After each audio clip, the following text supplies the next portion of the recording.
Welcome back. Oh, it's been a while. We're a little rusty. You started. No, you started. You started. I was just messing with you. I know. You know Welcome back to another Hospitality Podcast episode. We don't remember at this point because it's been 4 weeks since we had an episode. It's been more than that. Summertime life. Today we have a very special guest near and dear to my heart, being that's my sister-in-law, Christina, who is a police officer in Chicago and a second lieutenant for the U.S. Army, correct? Butterball. Who she did all that at 40 years old. Damn. You have to give the age. You gotta give the age. But yeah, I feel like the age is important because most of the time when you hear somebody in the military, they're 18, 19, 20, maybe 25, 26, something like that. Christina decided a little bit later in life as her career progressed within the PD, things like that she was going to go the military route as well. And you started when you were 38 in the military? Yes, 38. And that's huge. Way to go. Right? She may have been the grandma. It's never too late. Training, but no, I was definitely the grandma. They called me grandma quite a few times. You know what? It pissed me off, but then I went with it. So when I joined the military, that we actually had one 40-year-old, and that was his name, Papa Pace. His last name was Pace. We used to call him Papa Pace. And everybody was like, hey, Grandpa, come over here. They used to leave him alone for the most part because he was the older guy. Hell yeah. But now, being 40 myself, I'm like, this guy was fucking in his prime. He's an animal. Holy fuck. You know what? I mean, I was running circles around those 18-year-olds. Not all of them. I bet you were. But there was quite a few of them that I was just... I believe it. Yeah. So what was that process like for you, being somebody that's slightly older? The disrespect you put on older. Slightly I'm older. living my best life, Chris. My best life is going on right now. The process, I mean, the reason I joined the Army, I actually did try to join back in 2013. Okay. I won't go into detail of why I didn't get in, but I didn't get in, and so my military career was over before it even started. Then I had this shitty breakup, and so I just said, fuck it, I'm going to join the Army, or at least I tried again. I was at work. We were all eating. Of course. I like how she paused. I was sitting at... We were eating. And one of the girls on my team had told me this story about this guy who he got DQ'd from MEPS in one location and then he went to a different one. So I was just like, light bulb. And I said, fuck it, I'll try. And I tried it. What does that sound like? Almost like a driver's license. Get your license suspended in New York and then you go to Florida and get a new one. Yeah. Except for but it's illegal. Well, I have my own process with the PD in this county, so... So you joined the military at 38. You're running through basic, doing everything like that. What was your mentality like? Because I have to feel like you may have experienced a way different mentality than a normal 18-year, right? A lot more normal 18s like, fuck it, I got nothing else to do, or I'm going to go serve my country. You have a lot of life experience, which we'll get into that part, but I want to touch on this. Probably helped a lot to go into the process. You would think, but also... could it lead to more overthinking or questioning yourself or just body aches, pains? Not that you're that old, but, you know. Damn, you really are. That gay. So going through basic training, it actually helped me not think as much because I'm an overthinker. I still overthink. But going through basic, it was a lot of just no thinking. You just do. You wake up, you go. They give you a task, you just do it. So... that helped me end with the police department in my job doing that. It actually helped me just chill the fuck out. You know, it's crazy that the fact that you overthink, and in the military, for officers, that's a great trait because they all have it. They're all overthinkers. It's like, it's not that hard. I mean, it's really not that hard. When I went through OCS, they called me the spaz. And then all of a sudden they put me into this leadership role, which was, I was the commander for the class for a whole month. And the whole month I was freaking out. And then all of a sudden I get there, I had to speak to my actual commander and do all the drills and whatever else that we had to do. And I don't know. I was like, I guess this is just go time. And I was fine. If you don't want me asking, like, because I'm really starting to dig in deep to like explain or kind of articulate, as we say in the police department, right, or the military, what that means or what that looks like for you overthinking. Like, what were you overthinking? Because people say, I'm an overthinker or I think too much or whatever, but what were some of the thoughts you were having in the moment when you're in there, like, you know, as a new, as he says, 40-year-old and kind of trying to prove yourself to the younger generation? Because it is a big difference, you know? 20 years. I might die with my seat tonight. But. So I can relate with OCS. like I said, I overthink everything. And what is OCS for those that don't know? Officer Candidate School. Class 7025, Illinois. Love you guys. I love how she does the pointing. They're watching. I guess my overthinking was being able to do the task or do it well. But the whole thing is not being afraid of fucking up, because you're going to fuck up regardless. 100%. So questioning your decisions, basically? Always questioning. What about your confidence? What was your confidence like? Well, this is what I'm talking about, because a lot of people, I talk about that a lot in the academy. I go, a lot of the main reasons why you second guess yourself or have this overthinking, and I do it myself. I was talking about it today.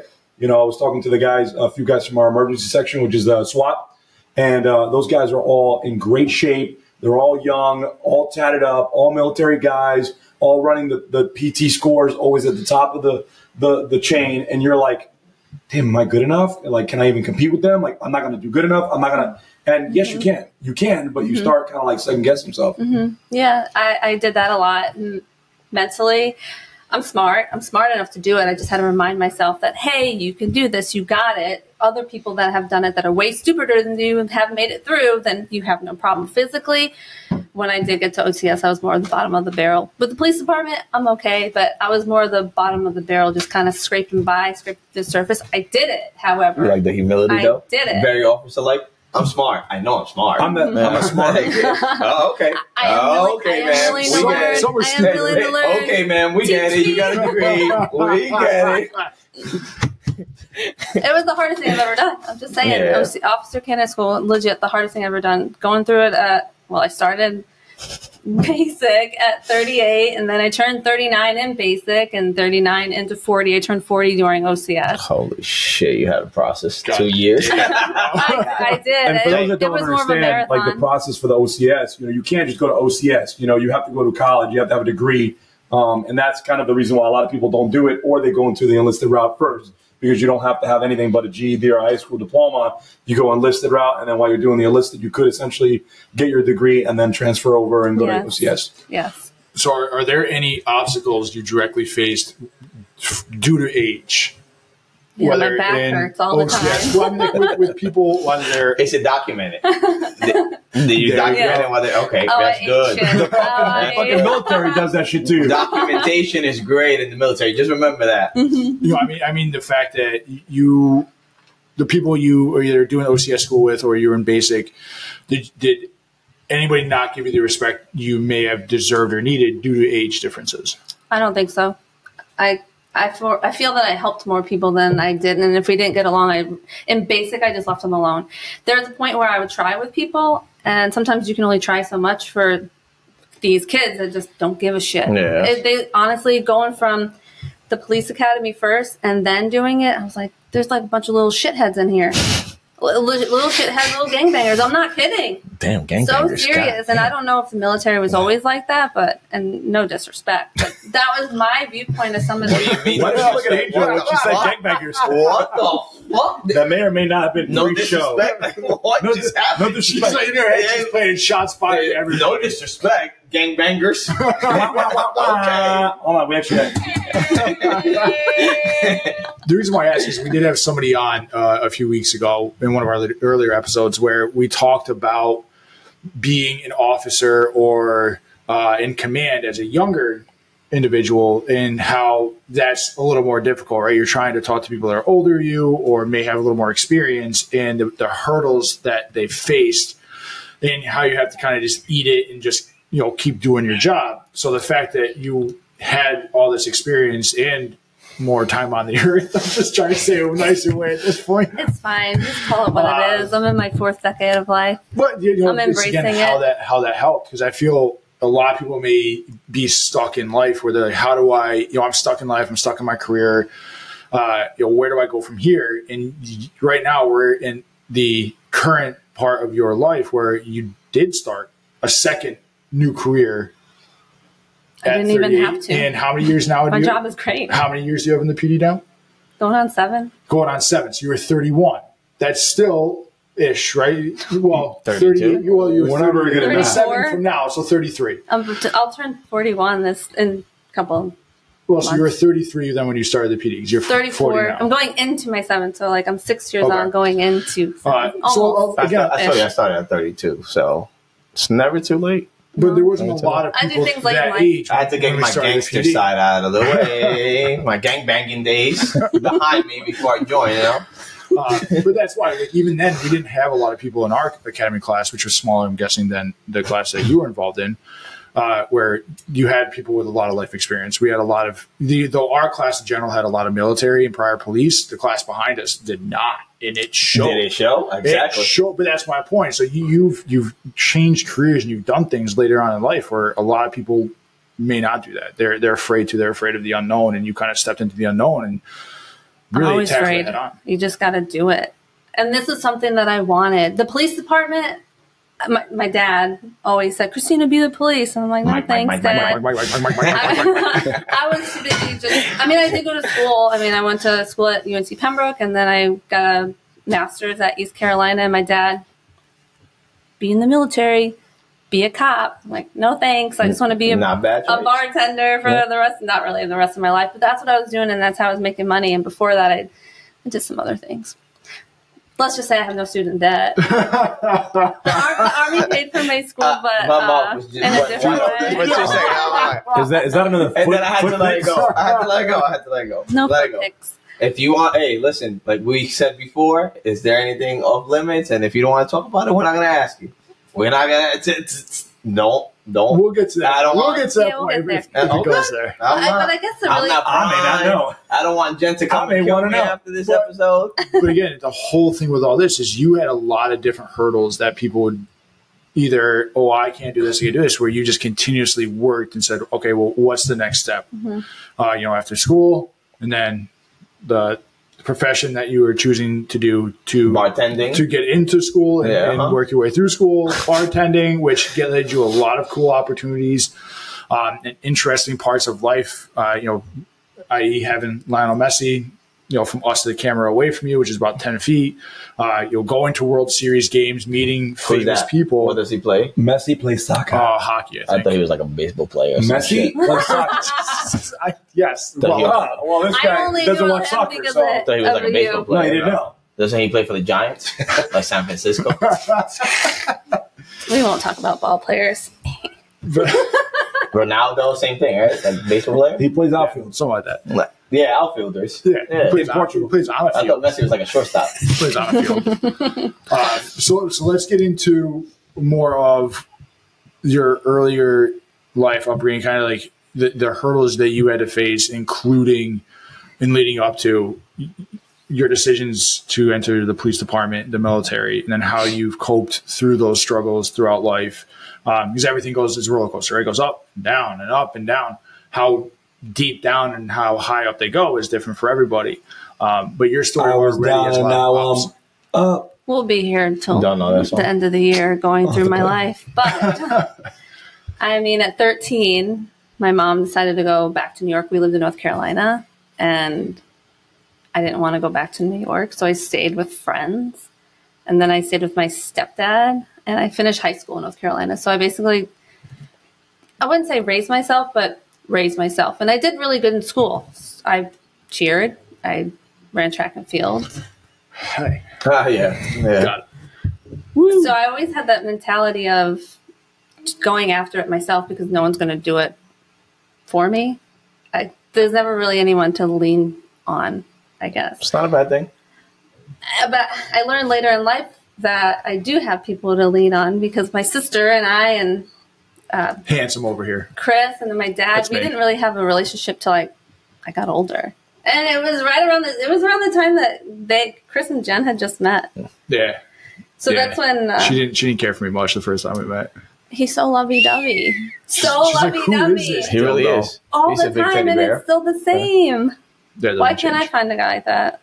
That's overrated. Maybe you're not looking in the right places. There you go. I'm not looking in the right places. Yo.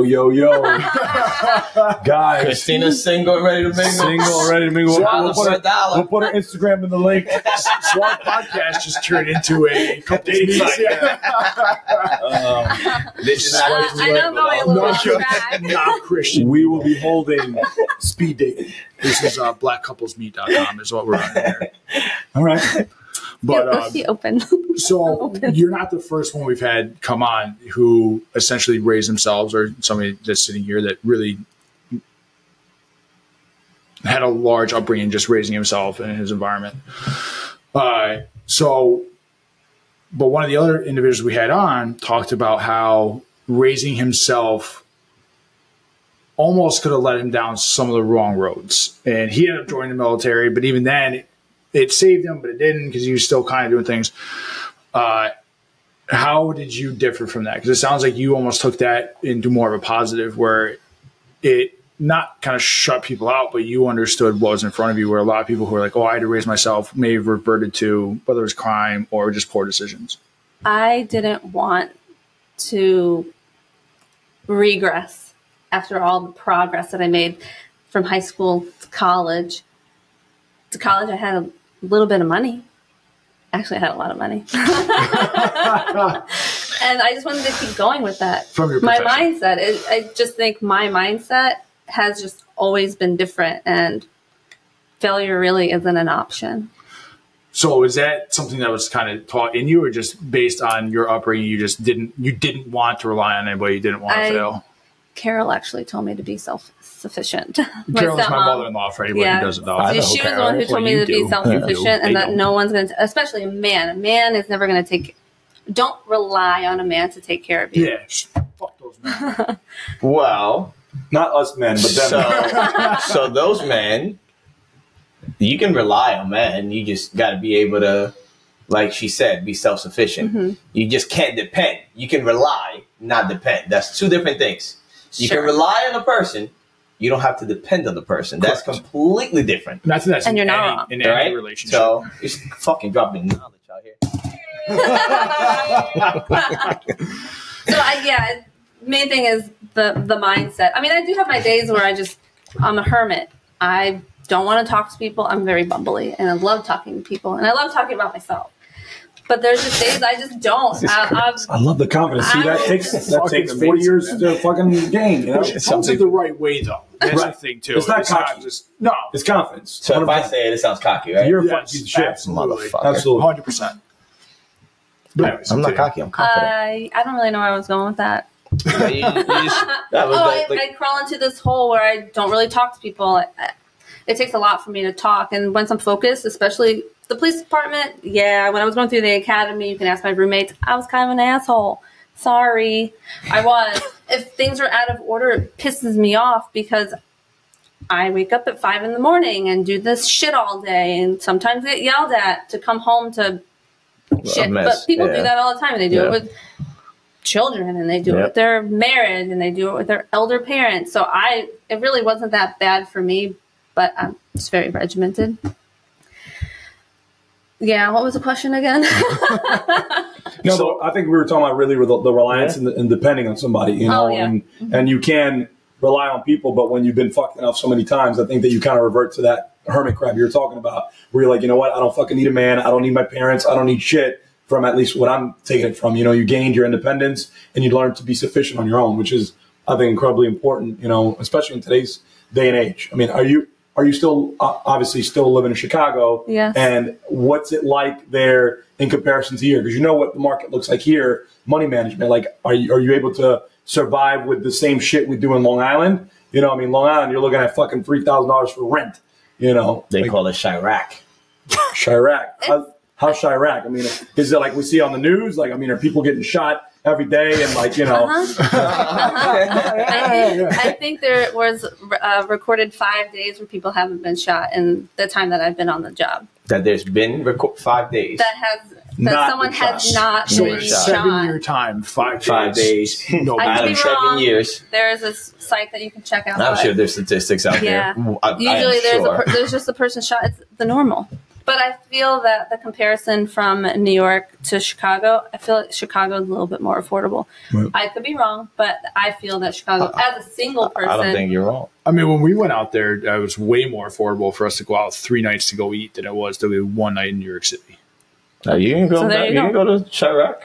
Bye. Not Felicia. I would go there. Bye. We'll be ordering pizza from the pizzeria on Long Island. Hey, yo, pizzeria, sponsor us. I'm just saying, I like to fold my pizza.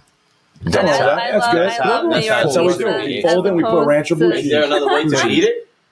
Chicago style, it's like a sandwich. Oh, no. That's What weird. do you mean, sandwich? Chicago's weird in general. Too, like, It's just big and thick. That's what she said. No. Yeah. It's not what she said. You hear New York pizza. I've never heard of Chicago pizza, so we're good. Upside down. That don't matter. Chicago pan style, whatever. What's out? It's like a big thing. It's Like deep dish. It's Yeah, called deep deep dish. dish. Yeah, deep shit. That's it. Yep. deep shit is right. So you graduate from college and you're in North Carolina, right? You have divorced parents, and you said, okay, I don't want to go back. I want to stay here. I want you really make yourself as your own person. You then move to Chicago. What brought you to Chicago, and how is that? Because now you're going to a completely new place, different world. No, I'm going right along what you're saying. Like, what got you to Chicago? And then when you got to Chicago, what prompted you to become a cop? Like, you say your dad, right, always told you, but you said, hell no, I don't want to be a cop. So at what point did your mind change? Like, was it when you got to Chicago? Like, So I went to Chicago because I got dumped. It's always a theme, right? It's a theme. But it really is. her breakup seemed to make her better. It's big life decisions. And she's like, fuck, I'm going to do something. This is Out of what you've been saying here, your breakup seemed to make her better. Taylor Swift in person. Yeah. Except she's not writing songs; she's shooting people. Which is why she moved. But we've had people who the breakup has caused them to become addicts or Of course. resort to self-harm. You're going the complete opposite direction, which is incredible. Yeah. I haven't said that about myself because I have lots of therapy, lots of money. It helps, you know? Listen, It we're going helps to you talk about learn. that. It helps you learn about yourself, which you like. Therapy makes you go into these deep, dark places that you don't really want to go to. You don't want to bring it up because there's just so many things that happened to me prior. They're just not forgotten, but you just don't think about it. Of course, it goes You to don't the let it bother you as much. Yeah, but those things affect you in everyday life, and I didn't know that until I started going to therapy, and I'm just like, oh shit. Okay, well, yeah, that makes sense. And you brought those memories right back to That makes sense. the pre-front of the right now. This is Well, why they help I you do the things identify I why do. you are probably behaving a certain way and doing certain things. And And you're not aware of the things that you do until someone calls you out on it. I was getting ready to ask you the same question. For me, it's like, you know, you're going to therapy, and the people that hesitate going to therapy for so long is because I feel they don't want to think about that anymore, right? You work so fucking hard to put it behind you, put it in the past, right? That's what people do. But one thing I've learned from these two fine gentlemen is that the more you push it away, the harder it is to deal with it, right? Because it keeps coming back a little bit more aggressive. Thoughts are my kind of biggest thing, because for the longest time, I've gotten so much better, I feel, in the last few years around suicide, right? I couldn't say the word without going, you know, like I think he named our group chat Suicide Boys or something like that. Suicide Squad from the movie. And I was like, change it back. You know, I couldn't. he freaked out. I freaked out. That's not funny. Change the name. I was like, whoa. It was affecting me to the point where it's like, I've never even fucking thought about suicide, but it seems like everyone's doing it. You know, like, what the fuck why is this affecting me so much now? You know, and it was more so the things that I went to therapy and hearing them come, like those words come out loud was like the most embarrassing, you know, belittling to myself to go, wow, losing a lot of loved ones to suicide. Is that a possibility that could happen to me? That could happen to us? That could happen to the people? It could happen. And my wife was like, it could happen to fucking any of us. Anyone could have a bad day and go, I'm done. You know, and it's these conversations that we're having out loud, hence our slogan, right? Talk about it. Is if you've had these fucking thoughts, right, of doing something to yourself and you didn't, why didn't you? Because the real intuition is that you don't want to die, but you don't know how to fucking get out of this hole or this nonsense or this situation, or whatever. And you're just another person on our podcast proving their story that, hey, instead of being that drug addict, like Chris said, or going the opposite direction, you took that and you motivated it itself. Like you crumbled it into some positivity.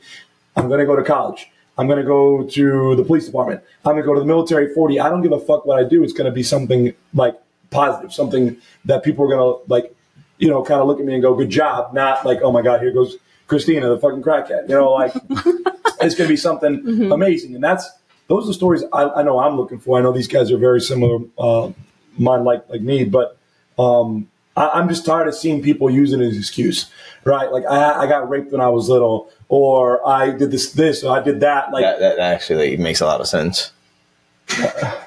You gotta deal with. I did not get raped when I was little. I'm saying the stories you hear is the reason why they did this or they did that, right? It's every reason to be upset, to crumble up, to look for drugs or whatever the fuck you end up doing with your life. But it's your responsibility to kind of get out of it. You know what I'm saying? Like they say no one's coming to save you. I'm sure you heard that in the police world too. Yeah, they're not. I don't necessarily know if I agree with that 100%. There are people, which is what we're trying to do. We are trying not to save you, but like just inspire change. They can be there for you. They can be there for you, but you ultimately have to do it yourself. You got to do the work. You got to go to therapy. Yeah. The dark holes that you're in, you got to just dig. I don't dig anymore. It's like I kept saying, I've said it a few times on the podcast, right? When you're in this dark hole, imagine yourself, you're in just a dark train tunnel and you're just holding a lantern. You don't see light at the end of the tunnel.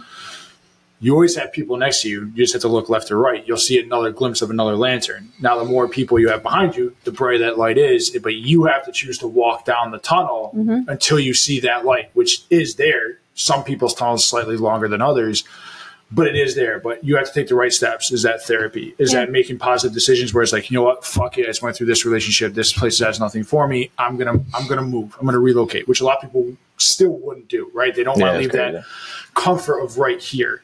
You got to do it scared. Or your career change. This career is not it. I went through this. I need a new me life. I'm going to go do this. And then I went through it again. I need to make another big change. I need to just keep improving myself. Again, it's like every time, and Angel said it, you've dealt with one of these hard, big blows. You didn't fall down and go, I'm going to drink. I'm going to do this. And just let yourself completely go off the edge. You said, yeah, everyone has their coping in the moment to deal with things, but you took it and you said, all right, I'm going to deal with it. I'm going to let myself kind of fester with this for a reasonable amount of time, like any normal human being would do. But then you said, all right, enough's enough.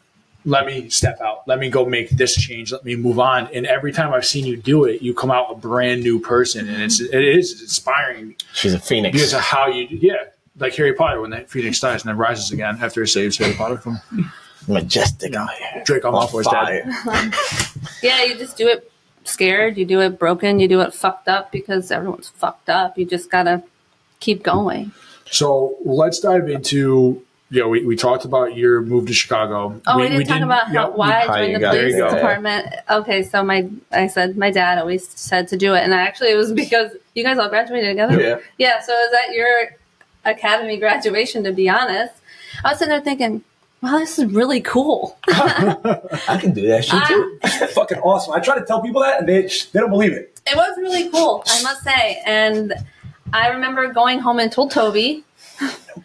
And people think I'm crazy because I'm not really conventional, but defined conventional, I guess. I don't know. Or traditional, I guess. Traditional. Anyway, I like to do off-the-wall things sometimes and join the Army at 40. At 40, or try to become a cop. And it was because of your academy. That's when I started. Chicago was actually hiring all the time, so I took You don't say. Chicago's always hiring. 5 days in the last 7 years. I'm sure they can use more cops on each corner. Here you go. The turnover's got to be insane. They took me for whatever reason. They took me. Here I am. But that's really why. There's not for whatever reason. We know the reason. But that's why I decided to do the whole police thing. It wasn't necessarily Chicago. I did ISP. I applied to some jobs here in New York, the Park Police and NYPD, but Chicago called first. But I love it. You don't say Chicago called first. But it was like a year You're later. Like, God, please come. Play tomorrow. Can you start Monday? We'll give you a bonus. We help you relocate. It was 10 o'clock at night. I got She this shows email. up to her apartment. It's like some fucking shithole in the middle of downtown Chicago. My apartment? When they help you relocate. No, when they help you relocate. They're like, we'll even give you a house. And you look at the apartment, it's like some shithole in the fucking south side of fucking Chicago. I don't know. I've never been. Well, actually, I went. Did you know anybody in Chicago, though? Like, or was that something that... There was one girl that I knew from North Carolina. And you kept in touch, and that's how you ended up in Chicago. Yes, we kept in touch, and she said, you should move here. And I'm like, no, I have other plans. She said, fuck those plans. And I told her, I was driving back from Wilmington. I used to live in Fayetteville, North Carolina. Hey, I've been there, but I've been in Wilmington. So Good times. I remember East parking Coastal. my car, and I said, you know what? I'm coming to Chicago, and I packed my shit and Damn. Just went. break up and you just like said, I did that. Fuck it. I did that too. I moved to Orlando. Yes, you spoken about it at length. Sorry. No, that's really it. That's how I ended up there. I knew one person. Oh no, I'm sorry. I knew two people. So there was another guy, but he didn't live in Chicago. I knew two persons. I knew one person. Actually, It was two people. I thought she was going to say two persons. That'd be great. So you were starting to say you received the call. Oh at no! 10. It was 10 o'clock at night. I got an email from Chicago Police Department saying you start the academy on this date. I said I really got in. I couldn't believe it. It was one of the most exciting. Oh, wait days till of you my meet your recruit. So how was that for you? You're in Chicago. 40-year-old virgin coming through. Stand by. Hold on a second. It's a movie. Let's just no eye rolling. She gave you the face like, I'm sorry to die. I'm an angel. How is that for you now? Again, you're 33, 34, starting a whole new career again. Probably a pay cut because at bartending in Chicago, I assume you made decent money through tips. you were connections. bartending in Chicago. How mentality-wise was that for you making that? That's a huge career change and stressful situation. So I had to be okay with it, right? Going from whatever I was making, because I couldn't even honestly tell you exactly what I made. I made so much cash to, I think it was like 58,000 maybe. That's But you more got than paid. what You I get want. paid We're to making go to the 41. I'm telling academy. you, I know the pain. Trust So you me. just have to make that conscious decision to be okay with the pay cut because you know eventually it's going to pay off in the long run. Yeah. Medical benefits and the pay raise that you get a year later is definitely helps. So if you can just stick it out through the year, you're good. What was the other question?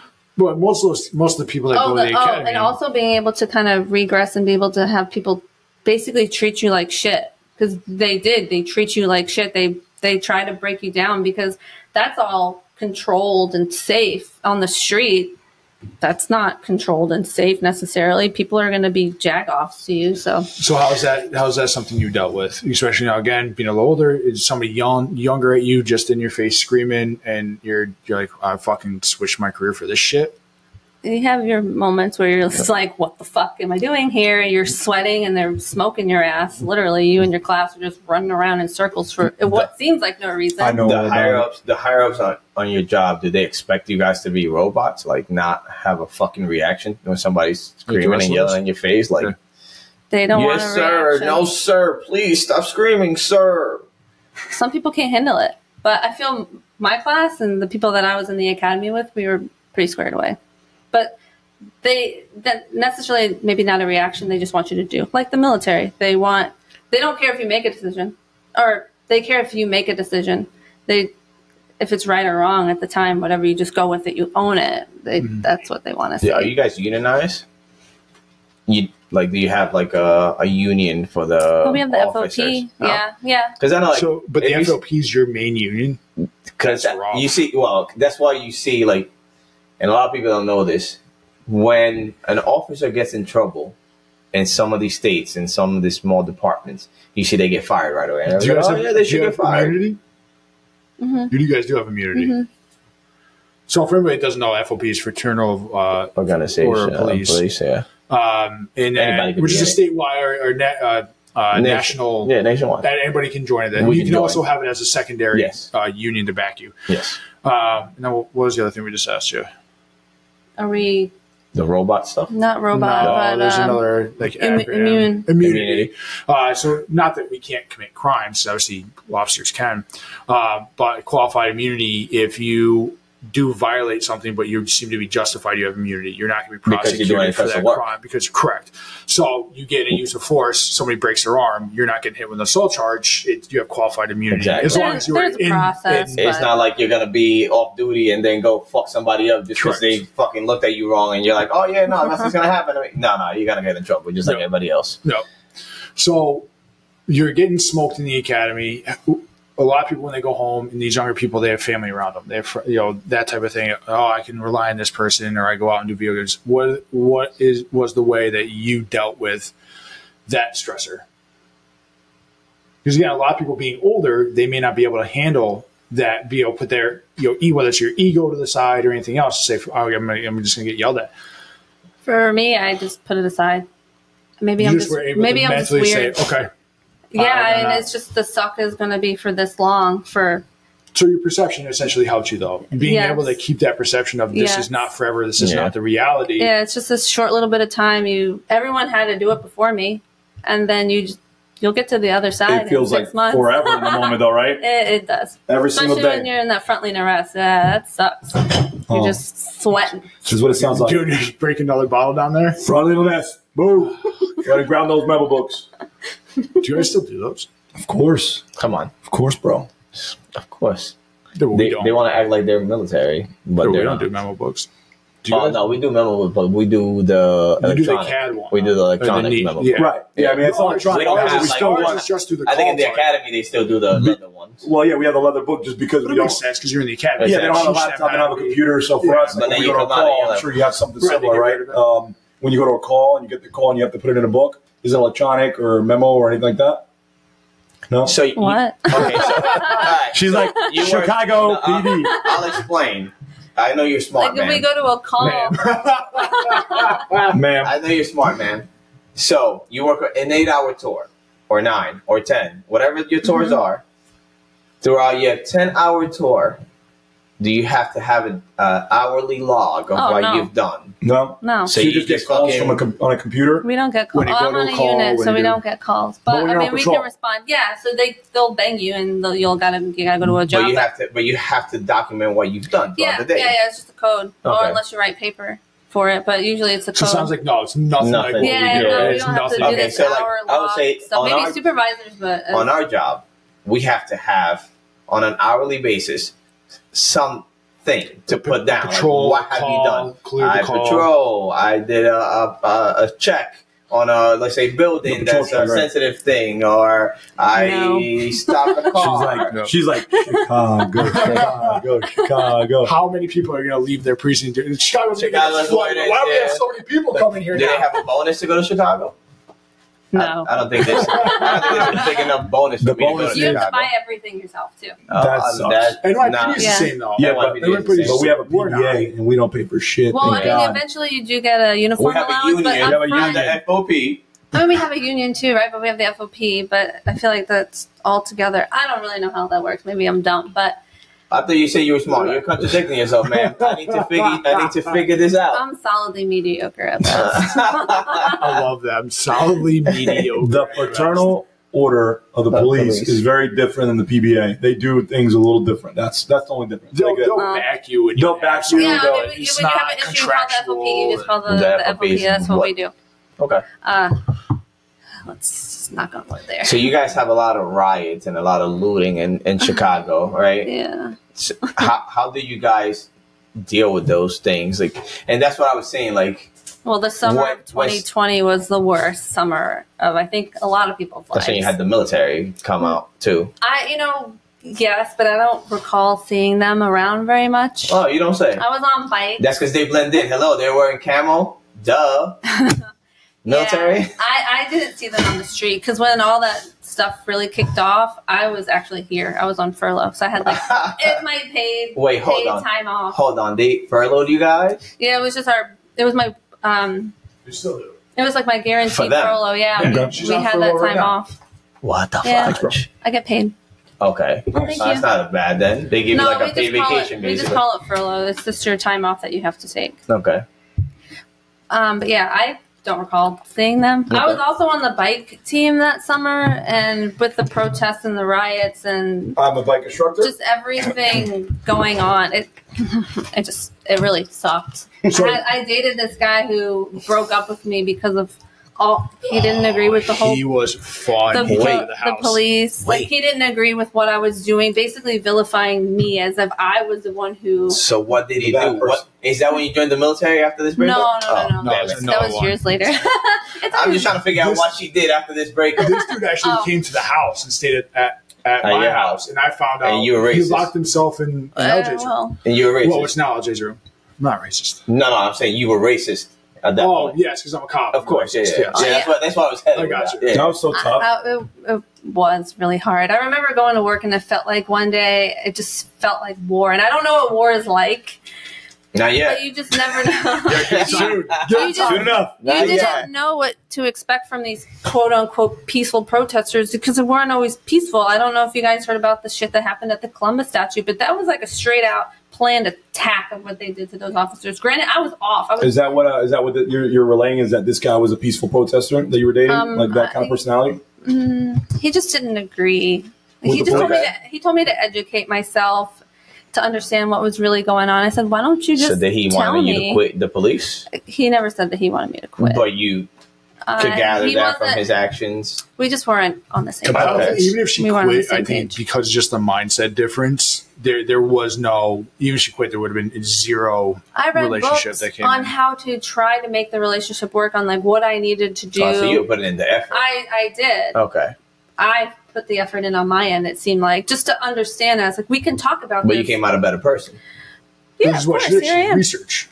Better herself. The Phoenix. Yeah. Remember? Rise from the ashes. I mean, I baby. have a lot of flaws and shit that I Instead can of rise work from on, the but ashes, rise from the I do relationships. try, God, and damn I it. hold myself accountable for things. And if I fuck up, yeah, I'll say, yeah, I fucked up. My bad.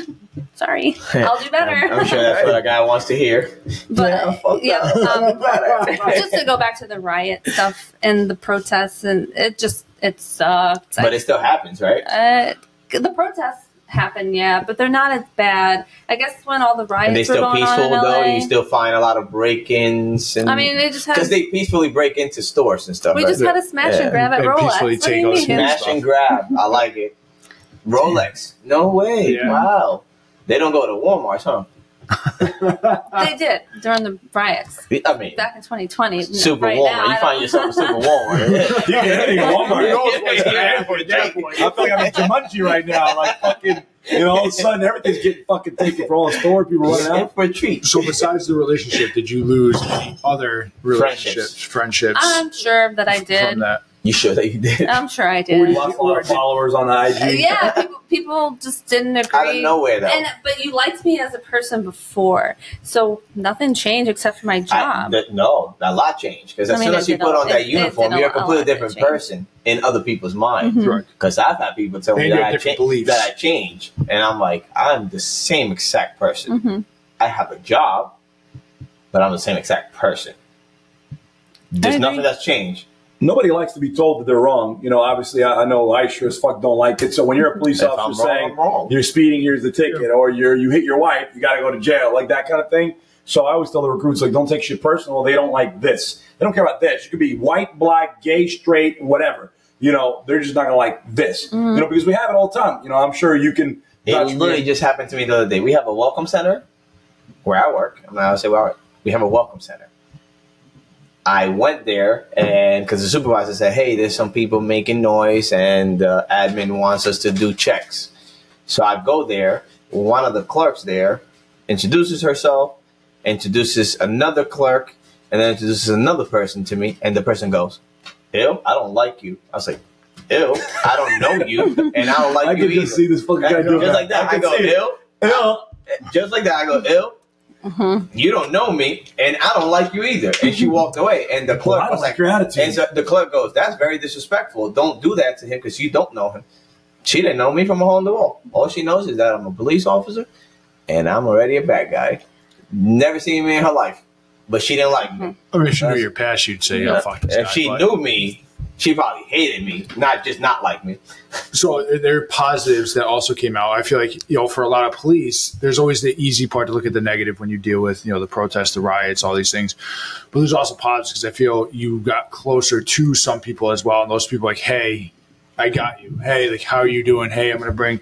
And we did have instances that even where I work, where, people were like, hey, check-ins on either Instagram messages or whatever else. People bring food like, hey, like, how's everyone doing? It's been a rough night. It's been a long night. It's been a long semester, year, whatever. That's when you become a team.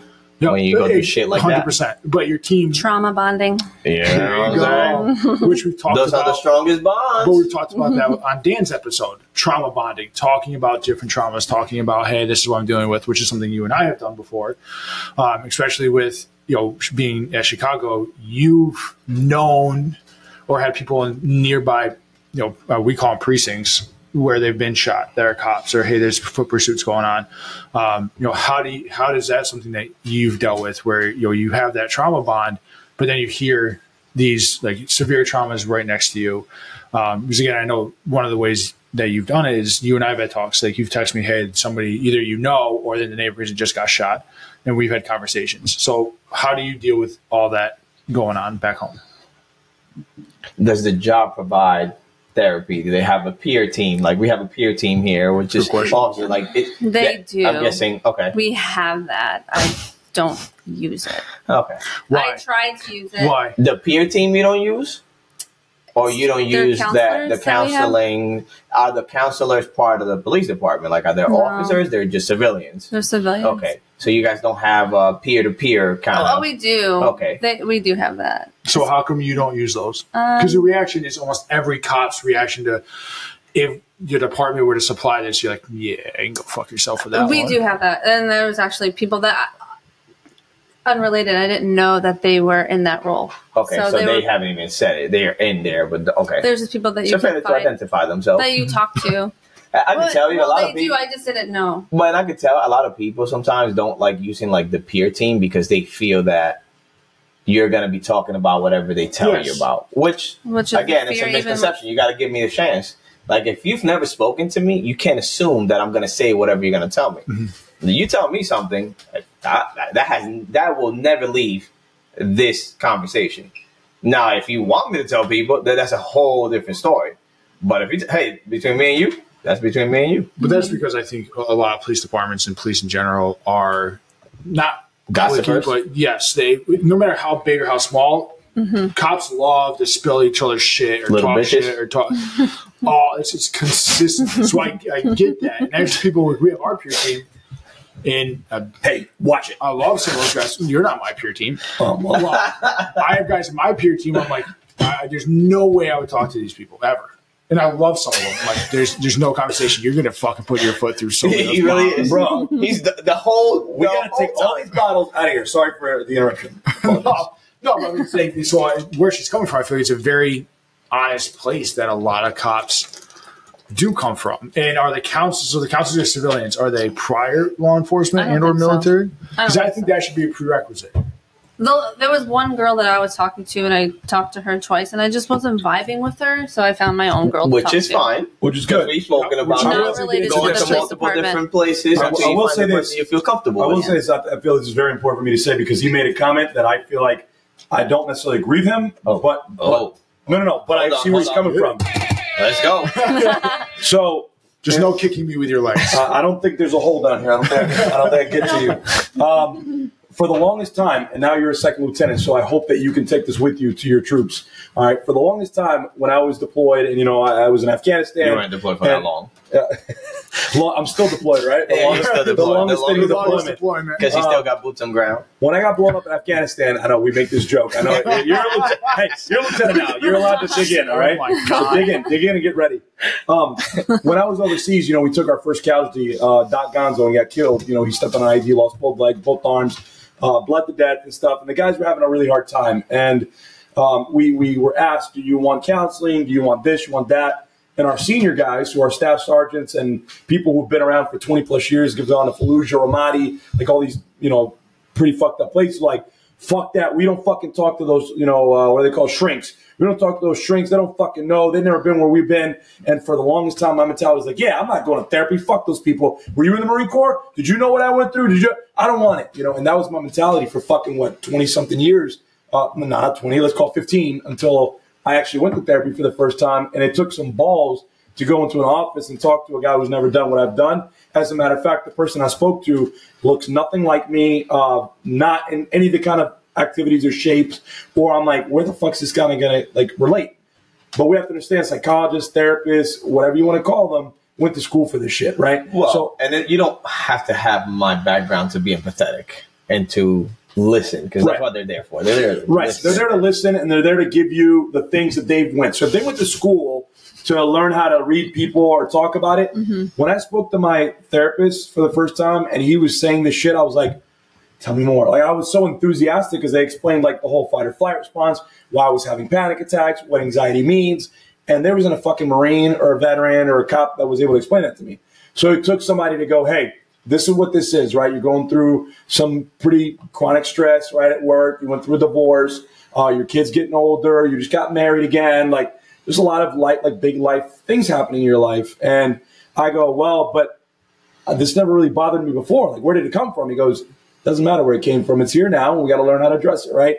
Coping. You don't have to learn to cope with shit. You just have to let it happen, understand it, feel it, and let it go. And these guys told me that. So although these guys are cops and military as well, we learned to talk about it not because they got help from a military person or a police person. Chris did his own homework for a long time.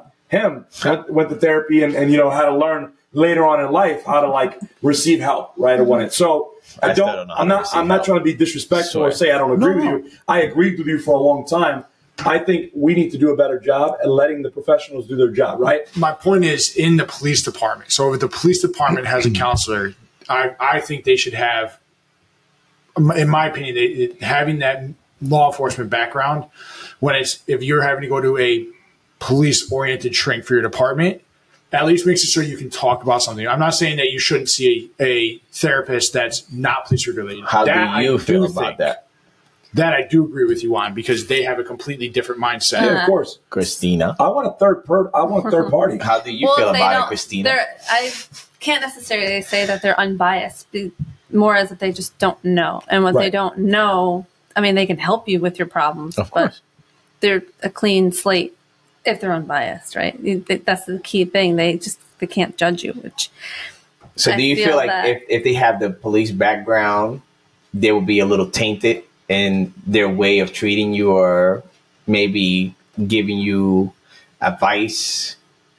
I don't know, because everyone's different, and there are good people out there that have experienced all this stuff and compartmentalize what has happened to them and then just make themselves better, as opposed to some people just who can't. So I guess it really just depends on the person that you're talking to, and hopefully you find the good someone who works, right? Someone who gets it, understands.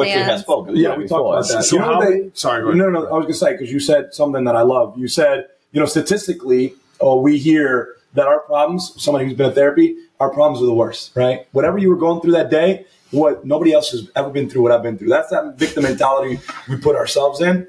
As a police officer and as a veteran, I've heard nothing but fucking cops and veterans go, I'm fucked up. I saw some fucked up shit. I'm like, bro, every fucking cop that's lived since the Roman ages, when Jesus Christ was walking the earth, has had police officers and seen homicides and rapes and whatever. Like, we're not special. We've all seen it. And if you haven't, you're going to get there, unfortunately, in the profession that we're in. At least as a police officer. In the military, you might not see that stuff. If you're not a grunt, you're not going to deploy to a war zone and see this shit, right? But you're going to see other stuff that might be like, sexual assault and other like heavy stuff.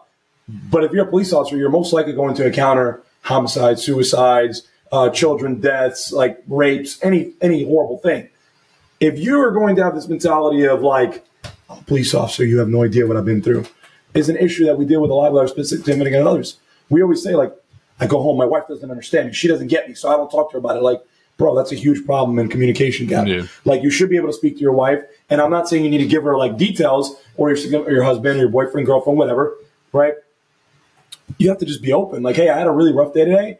I really don't know how to explain my feelings, or I don't really want to compartmentalize them. You know how long you have to work on yourself to get to that point? That's me. Like, you don't just get to that point just overnight. Like, you have to work on yourself. Like you said, like, you've been to therapy for years and you've been working on yourself. So maybe you are at that point now where you're like, hey, listen, I had a rough day. I don't know how to express it. I don't know, but just give me some time. Let me find the words. And it's not necessarily like police related. Yeah. It's more other things that I had a hard time speaking of. The police work, I can talk about it, but it kind of just goes hand in hand with being able to talk about police work or the things that you saw that day, but also other things that have happened, just acknowledging or being able to just try or say, hey, this is what happened. I don't really want to talk about it today, but this is what's bothering me. I'm not necessarily 100% today. I'm maybe at 10%. So I can give you my 10%. I still love you, but this is what I can give you today. And hopefully tomorrow will be better. But it took you a lot of work to get to that point, I'm guessing. Yeah. You have to keep working. I'm still working on it, but But that's We're not everybody. perfect. We're always working on getting better. That's everybody. So how many, one thing you talked about is finding a shrink that you like. And I feel like a lot of people, when they go and talk to a therapist and they don't, after one, they're like, oh, I don't like this. This wasn't a good experience. They stop.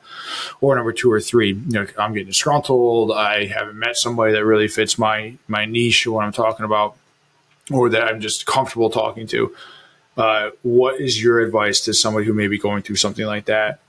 It's okay to find someone else to talk to. It's okay. You just have to start over, kind of, but you're not that far into the process. I have friends that have had a therapist for years, and the counselor felt like they couldn't do anything for them anymore, so he recommended them to go talk to someone else. That's nice. I mean, that's still tough. You made this connection tough. to that person that you are wanting it seems to help. like one person made a connection and the other one was really like, but it was years. It was just, I guess, I don't really know all the details in that, but I do know there was someone who had said that they had a therapist and they had to seek someone else. I would just say keep looking until you find someone that you are compatible with, because there's going to be someone out there that will be able to, they'll connect with you. They'll be on the same level as you, and you'll be able to tell them your deep, dark secrets and the shit that you go through on a regular basis. Yeah. So one of the things you'll talk about it. This seems to be a very big way that you've continued to better yourself and to deal with things and open up and face your own demons and traumas. Your story, I think, is fantastic for so many different people and so many different reasons, besides just, the career changes, moving, doing things. But the mentality, a lot of people can have a victim mentality or a mentality where they give up on themselves or give up on a situation, where you've kind of taken it on the chin and going, you know what, we're going to start over and go a different route. So what is, as we're closing out the episode, what is your, whether there's a phrase or just something you want to tell whoever is listening to me, words to live by. Well, I mean, just don't be afraid to fail, because that was my big thing. I'm afraid of failing, but failure actually can help you in the long run. You learn off of the mistakes that you make, and then you just continue to do better. And even if it's little steps, you learn, you fail, you learn, you fail, then you just try again. And that's really what I've done. I failed a lot. Do I fuck up? Yeah. But I'll keep going. I'll keep trying, even if I'm not doing a very good job. But I will try to do a better job and perform adequately like people want, or whatever.